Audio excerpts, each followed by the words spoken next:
Hello students, today we are going to start with a new topic which is known as mechanism of blood clotting or blood coagulation. What is blood coagulation?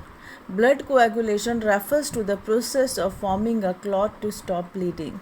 जब भी हमारे शरीर में कोई चोट लग जाती है तो खून निकलता है.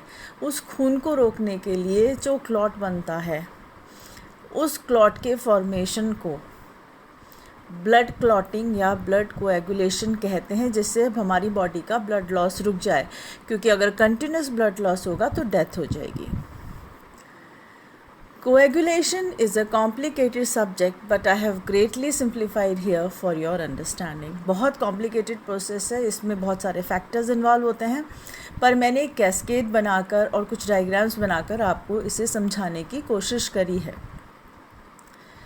To stop bleeding, body relies on the interaction of three processes. पहला है प्राइमरी होम्योस्टेसिस, जिसके अंदर दो प्रोसेसेस होते हैं, और दूसरा है सेकेंडरी होम्योस्टेसिस. तो तीन प्रोसेस होते हैं हमारी बॉडी में जब चोट लग जाती है तो ब्लीडिंग रोकने के लिए. पहले दो प्रोसेसेस प्राइमरी होम्योस्टेसिस कहलाते हैं, और जो तीसरा प्रोसेस है उसको हम सेकेंडरी होम्योस्टेसिस कहते हैं. आओ बात करते हैं प्राइमरी होम्योस्टेसिस की. प्राइमरी होम्योस्टेसिस के अंदर दो प्रोसेस होते हैं. पहला है vasoconstriction. Vasoconstriction is the body's first response to injury in the vascular wall. When injury occurs, vessel wall constricts, causing reduced blood flow to the site of injury. जब भी body को चोट लगती है तो जो पहला उसका रिस्पॉन्स होता है इंजरी को, सबसे पहले होता है कि जो वेसल कटी हैं या टूटी हैं या जिन पे चोट लगी है उनकी वॉल कॉन्स्ट्रिक्ट हो जाती है, वहाँ से सिकुड़ जाती है, जिससे ब्लड फ्लो एकदम से धीरे हो जाए. दूसरा है platelet plug formation. Platelets aggregate to the site of injury. They stick together, acting as a plug. Platelets also activate the process which causes fibrin clot to form, known as secondary homeostasis. और जब वहाँ wall जब सिकुड़ जाती है तो बहुत सारी प्लेटलेट जाके वहाँ पे इकट्ठी हो जाती है, तो एक तरह का प्लग बना देती हैं और धीरे धीरे खून बहना रुक जाता है. दूसरा, ये जो प्लेटलेट्स हैं ये एक और प्रोसेस को इनिशिएट करती हैं जो सेकेंडरी होम्योस्टेसिस होता है, जो बहुत इम्पॉर्टेंट होता है. आओ लेट्स डिस्कस सेकेंडरी होम्योस्टेसिस. ये दो प्रोसेसेस थे प्राइमरी होम्योस्टेसिस के.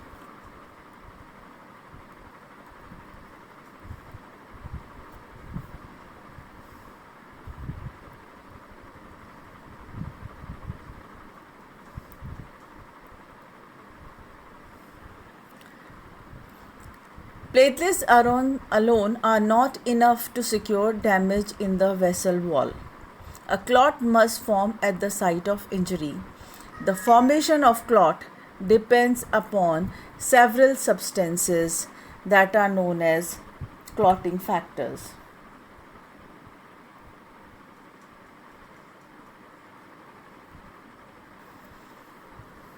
प्लेटलेट्स वहाँ पे इकट्ठी हो जाती हैं, हमारी वेसल भी सिकुड़ जाती है, बट ये सफिशेंट नहीं है. इसके लिए हमें पूरा एक प्रॉपर क्लॉट बनाना है जो सेकेंडरी होम्योस्टेसिस से बनेगा. और इसमें बहुत सारे फैक्टर्स काम करते हैं, 1 से लेके 13 तक, जो कि ब्लड क्लॉटिंग फैक्टर्स कहलाते हैं. हर फैक्टर का अपना नाम है, बट यूजुअली इनको रोमन न्यूमरल्स में 1 to 13 कहा जाता है और लिखा भी रोमन न्यूमरल्स में ही जाता है. These factors activate each other in what called as clotting cascade. ये फैक्टर्स एक दूसरे को एक्टिवेट करते हैं एक के बाद एक तो फ्लो चार्ट की तरह. वो कैस्केड मैंने नीचे बनाया है to make you understand. The end result of this cascade is that fibrinogen, which is the soluble plasma protein, is cleaved or converted into a fibrin, which is a insoluble plasma protein. The fibrin protein is together to form a clot. The clotting cascade occurs through a two-step pathways that interact the intrinsic and the extrinsic pathway. Secondary homeostasis में दो main process होते हैं जिनको कहते हैं extrinsic pathway और intrinsic pathway, और बाद में ये दोनों जाके एंड में मिल जाते हैं दोनों pathway to make a common pathway, और फिर वहाँ पे क्लॉट फॉर्मेशन होता है. आओ सबसे पहले बात करते हैं एक्सट्रिंसिक पाथवे की. The extrinsic pathway is activated by external trauma that causes blood to escape from the vascular system. This pathway is quicker than or faster than the intrinsic pathway, and it involves blood factor 7. ये जो extrinsic pathway होता है ये intrinsic pathway से fast होता है, और कोई भी जैसे चोट लगती है तो एक तो हमारी शरीर के ऊपर घाव बनता है, जो अंदर भी इंजरी होती है, तो ये जो बाहरी इंजरी होती है उससे ये एक्सट्रिंसिक पाथवे इनिशिएट होता है, और जो हमारी इंटरनल इंजरी होती है, जो हमारी अंदर वेसल्स को चोट लगी है, जो हमारे वास्कुलर सिस्टम को चोट लगी है, उससे इंट्रिंसिक पाथवे एक्टिवेट होता है. तो अब हम बात करते हैं इंट्रिंसिक पाथवे की.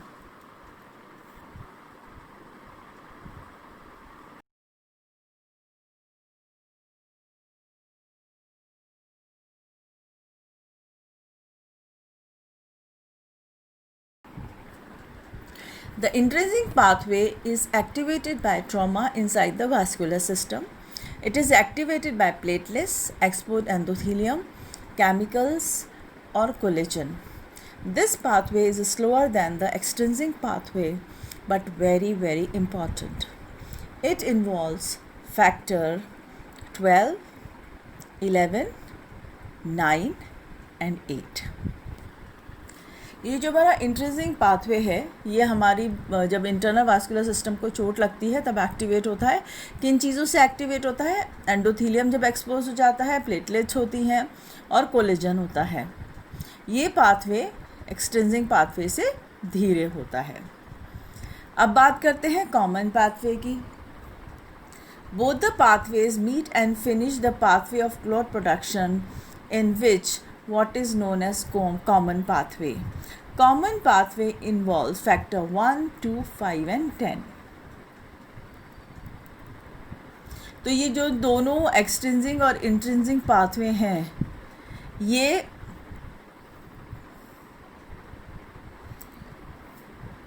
बाद में मिलके एक कॉमन पाथवे बनाते हैं.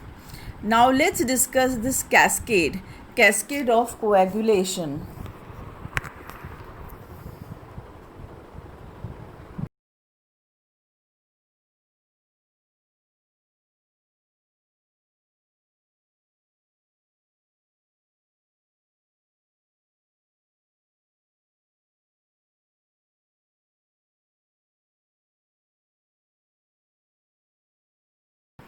ये जो कैस्केड दिख रहा है, लेट्स डिस्कस दिस.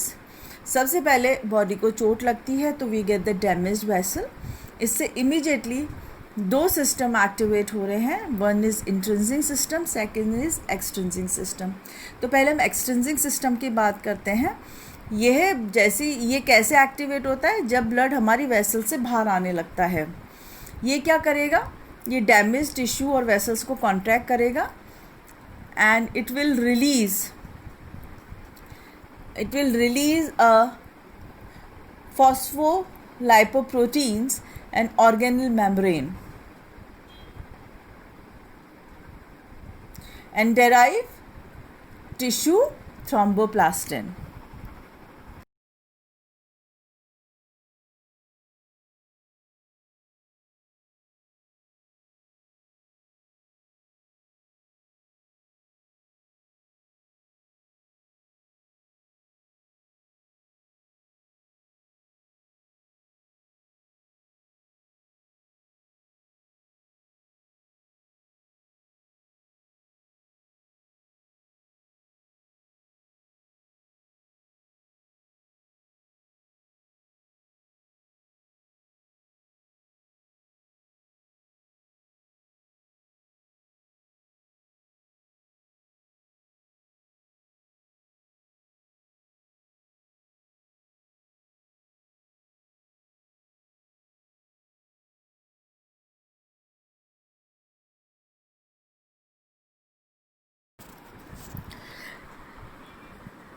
सेकेंड है हमारा intrinsic factor. This is activated by the chemicals collagen, exposed endothelium and platelets. Okay, अब ये जो दोनों एक्सट्रिंसिक और इंट्रिंसिक फैक्टर हैं, ये जाके एक कॉमन पाथवे पर मिलते हैं. कॉमन पाथवे में मिलने पर ये प्रोथ्रोम्बिन को थ्रोम्बिन में कन्वर्ट करते हैं. और ये जो थ्रोम्बिन है ये एक एंजाइम है जो सॉल्युबल फाइब्रिनोजन को कन्वर्ट करता है फाइब्रिन पॉलीमर में. ओके,